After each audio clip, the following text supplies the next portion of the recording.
السلام علیکم ناظرین، آج کے ویلاگ میں آپ کو اہم خبر یہ دیں کہ پی ڈی ایم ٹوٹنے سے بچ گیا۔ مینگل مشن اور مولانا مشن جو تھے وہ کامیاب ہو گئے ہیں۔ گزشتہ روز جو ہے شام کو مینگل صاحب خود تو جو ہے اختر مینگل صاحب وہ اپنی اہلیہ کے علاج کے حوالے سے ملک سے باہر ہیں، لیکن وہ اپنی پارٹی کے لوگوں کے ساتھ رابطے میں تھے اور ان کی جماعت کے 3 رکنی وفد نے جہاں زیب جمال دینی صاحب کی سربراہی میں کراچی میں بلاول ہاؤس میں ملاقات کی، جس میں پاکستان پیپلز پارٹی کے جو شریک چیئرپرسن ہیں آصف علی زرداری اور بلاول بھٹو اور شیری رحمان موجود تھی، اور یہ بھی 3 رکنی وفد تھا۔ تو بہرحال انہوں نے جو بات چیت ہوئی اس میں 2 کنٹیشس ایشوز تھے۔ ایک تو استعفوں کا معاملہ تھا، اور دوسرا جو سینٹ کے اپوزیشن لیڈرشپ کا ایشو ہے کہ وہ مسلم لیگ نون کو ملے یا پیپلز پارٹی کو، ان دونوں ایشوز کے حوالے سے تفصیلی بات چیت ہوئی۔ اور اس سے بہتر بات جو ہے یہ بھی ہوئی کہ مریم نواز جب لاہور میں پیش ہوئیں اپنی عبوری ضمانت کے سلسلے میں، تو وہاں پر ان سے بہت سارے سوالات کیے گئے کہ جی بلاول نے یہ کہا ہے، بلاول نے یہ کہا ہے۔ تو اس پہ انہوں نے کہا کہ دیکھیں، میں نواز شریف کی بیٹی ہوں، اور جو رواداری کی سیاست ہے اس کو اور تعلقات کو ہم نبھانا جانتی ہوں، تو میں اس پہ مزید اور کچھ بھی نہیں کہنا چاہتی۔ تو ان کے اس بیان کے بعد گڈ ول گیسچر جو پاکستان پیپلز پارٹی کی طرف سے آیا،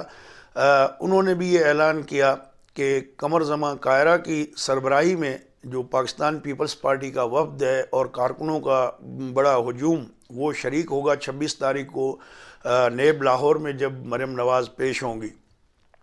تو بہرحال یہ ایک پازیٹیو ڈیولپمنٹس جو ہے وہ دونوں کی طرف سے جو ایک پارا ہمیں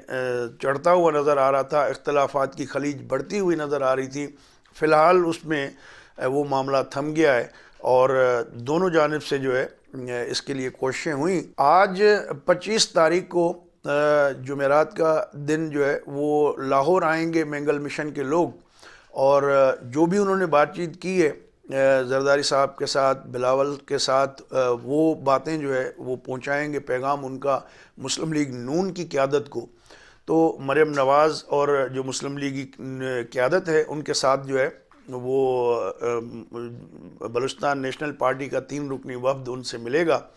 اور جو باتیں ہوئی ہیں وہ ان کو آگاہ کریں گے، اور اس کے بعد پھر جو ہے تو میرے خیال میں جو ہمیں ذرائع سے معلوم ہوا ہے وہ یہ کہ جو بات چیت ہوئی ان کی بلاول ہاؤس میں وہ کافی اچھے ماحول میں ہوئی، اور سب کا زور اس بات پہ تھا کہ اسٹیبلشمنٹ کی جو مداخلت ہے سیاست میں اس کو روکنے کے حوالے سے جو براڈر ایک ہمارا ایجنڈا ہے یا مطالبہ ہے، اس پہ عمل درآمد کرانے کے لیے یہ اچھا موقع ہے، اس کو ضائع نہیں کرنا چاہیے۔ تو اس پہ سب نے ایگری کیا۔ پیپلز پارٹی کا گلہ یہ تھا کہ ایک تو میاں نواز شریف صاحب نے فون اٹینڈ نہیں کیا تھا زرداری صاحب کا، وہ بھی گلہ کیا، اور ساتھ میں جو ہے یہ کہا کہ فیصلے امپوز نہیں ہونے چاہیے، جو بھی ہوں مشاورت کے ساتھ فیصلے کریں۔ پیپلز پارٹی نے یہی کہا کہ استعفیٰ دینے پہ انہیں اعتراض نہیں ہے، لیکن ٹائمنگ کا ایشو ہے، تو لہٰذا وہ یہ سمجھتے ہیں کہ یہ ٹائم مناسب نہیں ہے استعفیٰ دینے کے لیے، اور انہوں نے یہاں تک بھی آفر کی کہ بے شک آپ استعفے لے کے مولانا صاحب کے پاس جمع کرا دیں یا میاں صاحب کے پاس جمع کرا دیں، لیکن وہ دینے کا جو ٹائمنگ ہوگی وہ مل جل کے مشاورت کے ساتھ طے کی جائے گی۔ اور جو اپوزیشن لیڈر والا معاملہ تھا سینٹ میں، اس پہ بھی پیش رفت اچھی ہوئی ہے، اور دوستوں نے مزید تفصیل تو نہیں بتائی، صرف اتنا کہا کہ اچھی پیش رفت ہوئی ہے، اور اس میں ہو سکتا ہے کہ میاں صاحب کا رابطہ ہو یا مریم کا جو ہے بلاول کے ساتھ بات چیت ہو، تو اس بات کا قوی امکان ہے کہ جو آج ملاقات ہونی ہے اس ملاقات کے بعد پھر پیپلز پارٹی اور مسلم لیگ نون کی قیادت کے درمیان جو ہے رابطہ ہوگا، اور وہی جو ہے اس میں معاملات سارے طے ہو جائیں گے۔ اچھا، اس کے ساتھ ساتھ جیسا کہ ہم نے آپ کو بتایا کہ مولانا فضل الرحمان نے بھی زرداری صاحب سے رابطہ کیا کل، اور اس میں بھی انہوں نے یہی بات رکھی، اور مولانا کو بھی زرداری صاحب نے وہی چیزیں کہیں جو مینگل مشن کے لوگوں کو کہی تھی. تو میرے خیال میں کہ اب یہ بالکل دونوں جانب سے جو ہے یہ بات کہی جا رہی ہے کہ جو پی ڈی ایم کے اختلافات یا اس کے ٹوٹنے کے حوالے سے جو حکومت میں شادیانے بج رہے تھے وہ کم از کم جو ہے ان کو مایوسی ہوگی فار دا ٹائم بینگ. لیکن ابھی جو یہ تھا معاملہ اس میں تو پی ڈی ایم جو ہے وہ ٹوٹنے سے بچ گئی ہے. ایک اور اہم ایشو تھا کہ کل جو ہے وہ سید یوسف رضا گیلانی صاحب کی جو درخواست تھی سینٹ چیئرمین کے الیکشن کے معاملے کے خلاف، وہ اسلام آباد ہائی کورٹ نے مسترد کر دی. اسلام آباد ہائی کورٹ کے چیف جسٹس اطہر من اللہ صاحب نے جو ججمنٹ لکھی ہے، اس ججمنٹ کے اندر جو انہوں نے باتیں کی ہیں وہ بڑی مزے کی ہیں.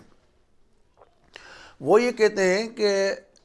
آئین میں واضح طور پہ لکھا ہوا ہے، اور آئین لکھنے والے اکابرین نے یہ سوچ سمجھ کے چیزیں لکھی تھیں،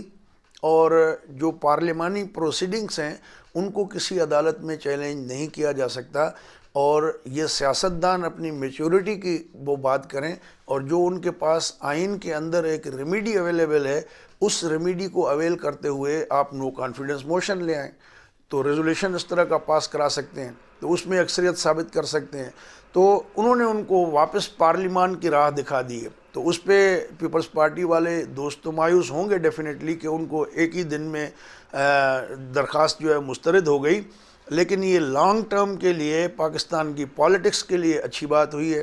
عدلیہ نے کہا ہے کہ اس طرح کے سیاسی افراتفری والے ماحول میں اگر وہ سیاسی معاملات میں دخل اندازی کریں گے تو اس سے عدلیہ کی آزادی بھی متاثر ہوگی، اور جو ہے وہ جو کہ وہ نہیں کرنا چاہتے. تو ان کو وہ راستہ دکھا دیا کہ جی آپ جائیں پارلیمنٹ میں جا کے اس مسئلے کو حل کریں. حالانکہ ماضی میں ہم نے دیکھا کہ عدلیہ جو ہے جوڈیشل ایکٹیویزم کے نام پہ پارلیمانی معاملات میں مداخلت کرتی رہی، اور اس کا بالخصوص افتخار چودھری صاحب کے دور میں تو بہت سارا اس طرح کی چیزیں بھی ہوئیں. لیکن اسلام آباد ہائی کورٹ نے جو ہے بڑا زبردست قسم کا فیصلہ کر کے ہمیشہ کے لیے ایک اچھی ٹریڈیشن قائم کی ہے. اس عدالتی فیصلے کے بعد بلاول بھٹو نے جو ہے وہ کل اعلان کیا تھا کہ وہ جو ہے ہر فورم پہ جو سینٹ کے چیئرمین کے انتخاب چرائے گئے ہیں اس کے خلاف آواز اٹھائیں گے، اور وہ اس معاملے پہ اس طرح جو ہے وہ چھوڑیں گے نہیں آرام سے، کیونکہ یہ فیوچر کے لیے ایک پریسیڈنس سیٹ ہونی ہے. تو اب ظاہر ہے کہ الیکشن کمیشن کے فورم پہ وہ جا نہیں سکتے، عدلیہ کے فورم پہ وہ گئے، وہاں سے ان کو جواب مل گیا. اب دوسرا کون سا فورم ہے سوائے سیاسی بیان بازی کے؟ تو یا تو وہ ہائی کورٹ کے اس فیصلے کو چیلنج کریں، تو جو کہ میرے خیال میں کہ شاید پیپلز پارٹی ایسا نہ کرے. تو باقی کیا فورم ایسا بچ جاتا ہے کہ جہاں سے بلاول کو ریلیف ملے گا؟ میرے خیال میں عدالت نے ایک معقول ججمنٹ دی ہے، اور اس میں جو آئینی راستہ ہے وہ بتایا ہے. تو اگر وہ اسٹرینتھ اپنی سمجھتے ہیں تو میرے خیال میں ابھی بھی اگر پی ڈی ایم چاہے تو وہ اپنی فل اسٹرینتھ کے ساتھ جو ہے صادق سنجرانی کے خلاف نو کانفیڈنس موشن لا سکتی ہے. اور جو پیپلز پارٹی کی پی ڈی ایم کے پلیٹ فارم پہ یہ رہی ہے شروع دن سے کہ ہمیں پارلیمنٹری فورم کو فی الحال چھوڑنا نہیں چاہیے، اور جو پنجاب ہے، قومی اسمبلی ہے، اس میں وزیر اعظم کے خلاف، اسپیکر کے خلاف، اور اب تو ان کو یہ موقع بھی مل گیا چیئرمین سینٹ کے حوالے سے. تو میرے خیال میں ہو سکتا ہے کہ اس بات پہ پی ڈی ایم متفق ہو جائے کہ چیئرمین سینٹ کے خلاف جو ہے عدم اعتماد کی تحریک لائی جائے. حالانکہ اس طرح کی بات مریم نواز بھی پہلے کر چکی ہیں کہ وہ جو ہے ایسا اگر کرے پیپلز پارٹی تو ان کے ساتھ تعاون کریں گے. تو دیکھتے ہیں کہ کیا فیصلہ ہوتا ہے. دوستو، اگر یہ ویڈیو آپ کو اچھی لگے تو اپنے دوستوں کے ساتھ شیئر کیجیے گا، اور جن دوستوں نے چینل کو سبسکرائب نہیں کیا یا نئے دیکھنے والے دوست ہیں ان سے درخواست ہے کہ چینل کو سبسکرائب کر لیں، اور کمنٹ کرنا نہ بھولیے گا. اگلی ویڈیو تک اجازت دیں، اپنا خیال رکھیے گا. اللہ حافظ.